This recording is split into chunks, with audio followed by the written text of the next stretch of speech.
try to make films that mean something to us. In the case of Poultrygeist, Night of the Chicken Dead, we have an aversion to McDonald's.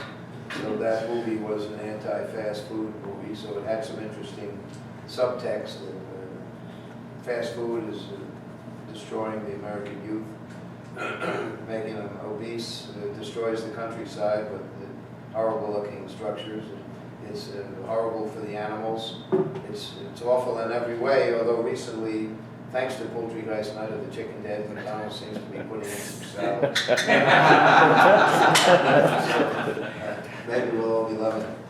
Toxic Avenger grew out of the fact that the environment in 1982, Pat and I were at camp, and we noticed all this styrofoam and plastic all over, even in the woods, in the swamps, everywhere.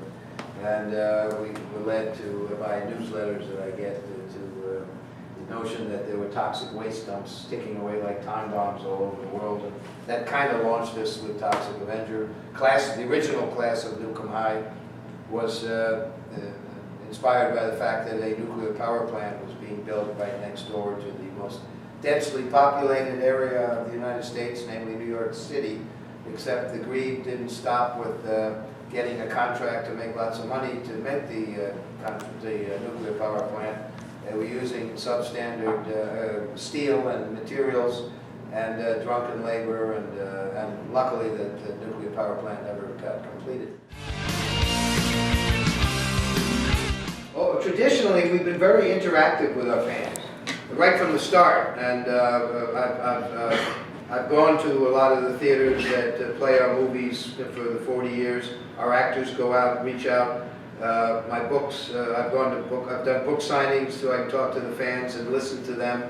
And now with the internet, we get a lot of interaction with the fans. Twitter is great. I get a very good sense of what our fans are thinking about, what they're interested in, and I know that none of them wants to pay for movies, so that augurs very well for our economic future. Very optimistic.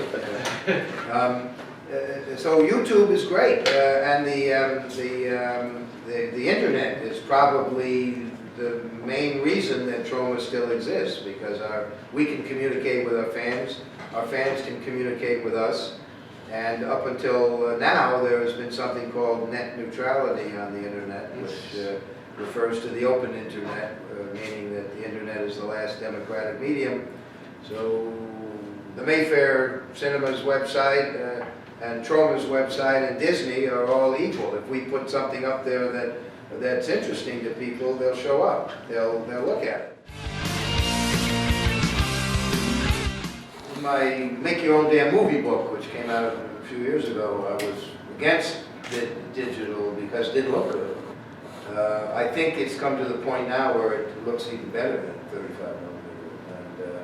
And also the problem with 35 millimeter, at least in where I live in New York, most of the labs are out of business, and the one or two that remain, they don't care about us. They're charging us horrible prices.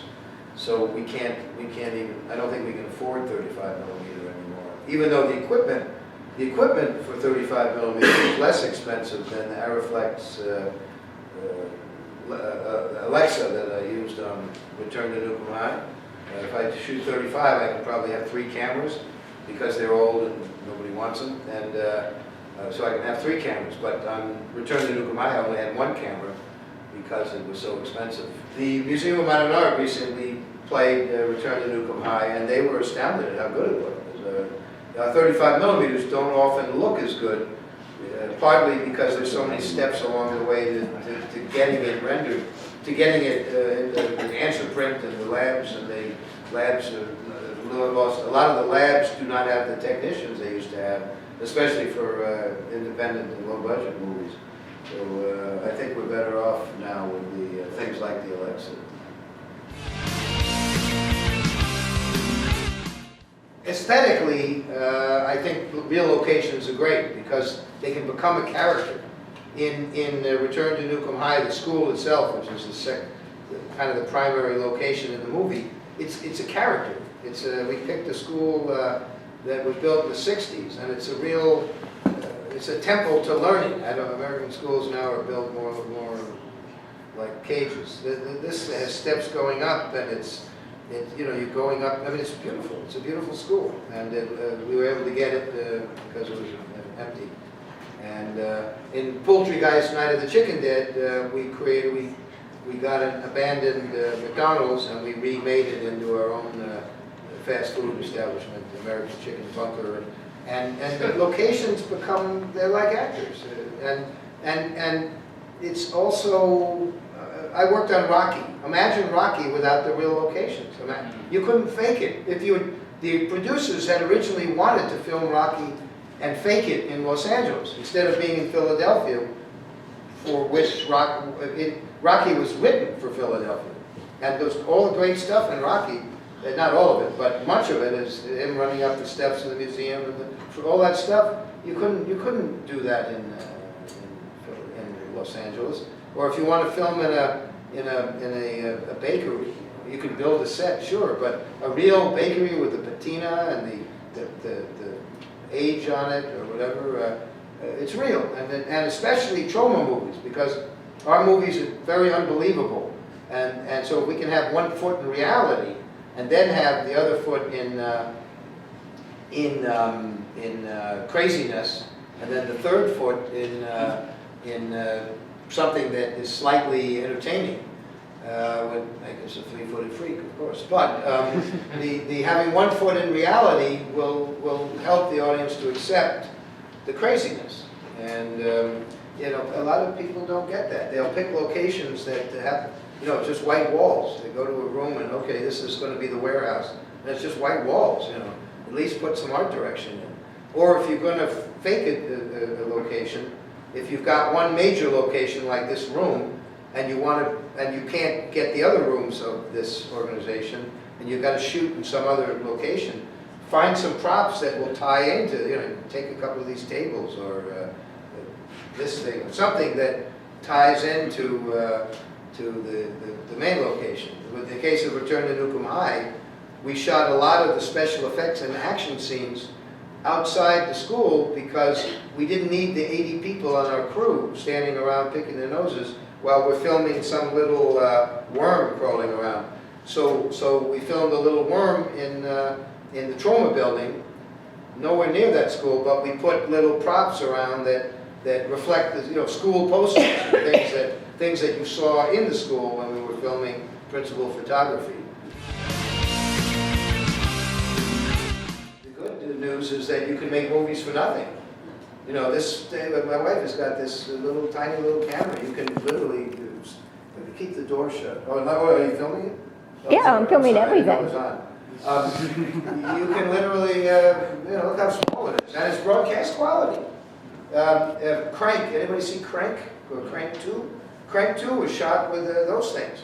I was in it, and the guys who made it are big fans of Troma, and they gave me a little part. And when I went to the set, it was like there were like 15 of them. They were laying all over the place. They had about 15 of them. And this is a $20 million movie. They shot it on that thing. And it was like Best Buy. They were everywhere. And so you can make movies for nothing. The problem is, how do you live off your art? And that's the real problem. In my 40 years of Troma, the industry, because of the lobbying in Washington, at least in my country, the industry has become totally consolidated so that you have these 5 devil-worshipping international media conglomerates that control everything we look at or see or hear. They own the newspapers, they own the theaters, they own or control the cinemas, they own or control the television world, and it's impossible almost impossible to make a living. I mean, unless you are associated with one of the vassals, it is virtually impossible to make a living. So the good news is you can make a movie for nothing. You could be a fan and make a perfectly good film with broadcast quality. And then, if the internet remains free, open, and democratic, you can get it out there, and maybe someone will discover it. And maybe slowly but surely you go to conventions, and we go to a lot of conventions. Ron Mackey is our architect of what conventions we go to, and we go directly to our fans. We put up our stuff on we have a website store. Amazon will sell anything. You can get on there. get a big percentage, but you can get something. And there are all sorts of kind of underground ways to sell your content, as they call it. So you can be a real person and do something useful with your life, be a teacher or a nurse or something where you might be helping society, and yet make movies.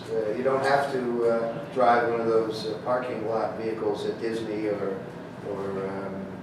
operate a Xerox machine for Paramount and kiss ass, unless you want to, you know, a lot of people want to.